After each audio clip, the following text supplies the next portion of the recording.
Kesepian pada lansia adalah perasaan terisolasi, hampa, dan kekurangan hubungan sosial yang berarti.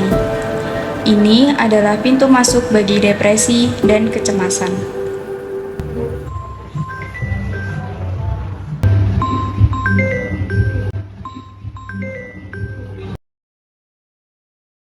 Halo Bu, Halo iya nak, maaf telepon sebentar. Hari ini Rina ada meeting penting banget.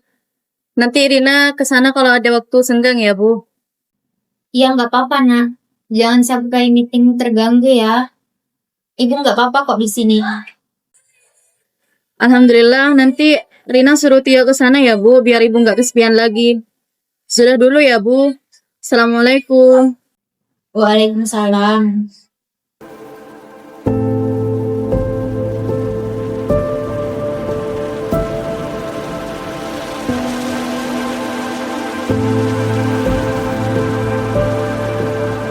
Aku tahu mereka sibuk, tapi rasanya hampa sekali di sini. Aku tidak punya siapa-siapa lagi.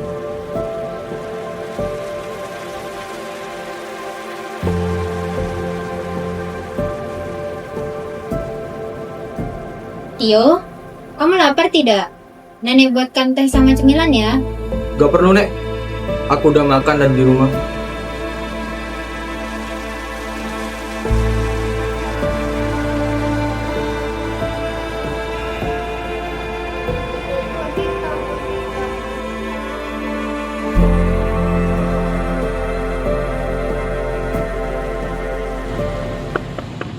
Assalamualaikum, Bu. Ibu Rahayu. Assalamualaikum. Ya Bu, ada apa? Bu Rahayu, ayo Bu, di lapangan ada senam loh. Ayo keluar biar seger. Maaf Bu RT, akhir-akhir ini badan saya agak kurang enak badan. Saya kalau jalan jauh, ngos-ngosan. Ibu pasti gini gara-gara kesepian ya. Jangan gini, Bu. Kesepian itu gak baik buat kesehatan. Coba dipaksain dikit-dikit. Gak apa-apa kok Bu. Lama-lama kesepian akan jadi teman saya kok. Terima kasih ya sudah mampir.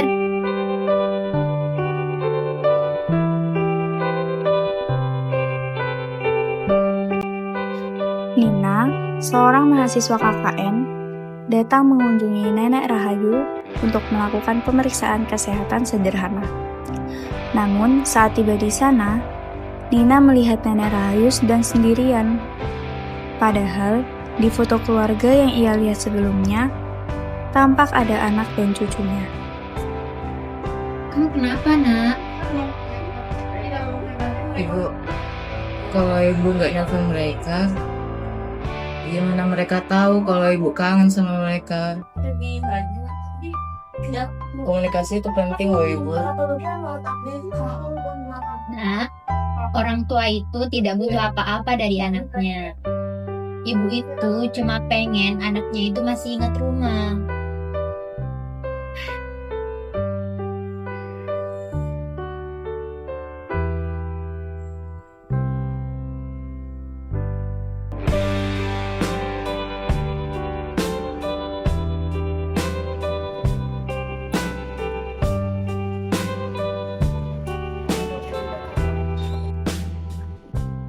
Berarti Tio, saya khawatir deh. Saya Rahayu tidak terlalu lama jadi itu loh gak baik buat kesehatan sama pikiran. Kayaknya beliau butuh dukungan biar kembali bersemangat. Nah, iya nak, ibu sudah sering ngajak keluar, tapi beliau selalu bilang lemes dan ngos-ngosan. Padahal kan dulu beliau aktif banget ya. Maaf ya, kemarin saya salah juga. Kemarin saya di rumah nenek cuma main game doang. Padahal nenek cuma pengen punya teman ngobrol. Tio, bagus deh kalau kamu sadar. Seharusnya kemarin kita nggak cuma ngecek kondisinya Bu Rahayu aja, tapi juga membuat dia merasa penting dan dihargai lagi. Berarti, Tio, kayaknya kita butuh buat acara kecil-kecilan deh. Setuju nak. Gimana kalau besok sore kita makan bersama di rumah Bu Rahayu? Nanti biar saya yang masak. Biar saya juga yang tanyain ke Bu Rahayu beliau mau makan apa. Saya juga mau nemenin nenek ngobrol sebelum acara. Bu RT, Kak Nina, kalian kalau misalnya butuh bantuan bisa panggil aku ya. Bagus deh. Kita tunjukin ke Bu Rahayu kalau keluarga dan lingkungan gak ngelupain Bu Rahayu. Setuju, Nak. Setuju Kak. Gimana rasa masakan saya? Mantap kan? Mantap betul. Nah gini dong, Bu Rahayu senyum. Bu Rahayu itu cantik kalau senyum. Besok ikut senam ya di lapangan ya. Bu RT bisa aja. Ayo Bu, saya mau kalau ada senam lagi.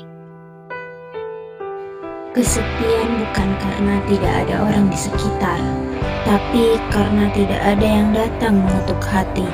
Terima kasih sudah mengetuk pintu saya dan mengingatkan saya bahwa ruang di rumah ini masih penuh dengan cinta. Menceritakan tentang kesepian yang dialami oleh seorang lansia bernama Bu Rahayu. Drama ini ingin menunjukkan bahwa kesepian pada usia lanjut bukan hanya karena hidup sendirian, tetapi karena kurangnya perhatian dan kehangatan dari orang-orang terdekat. Di usia lanjut, seseorang mengalami banyak perubahan. Tubuh tidak sekuat dulu, aktivitas berkurang, dan peran dalam keluarga juga berubah. Perubahan ini membuat lansia perlu menyesuaikan diri. Namun, ketika penyesuaian diri tidak berjalan dengan baik, perasaan kesepian bisa muncul.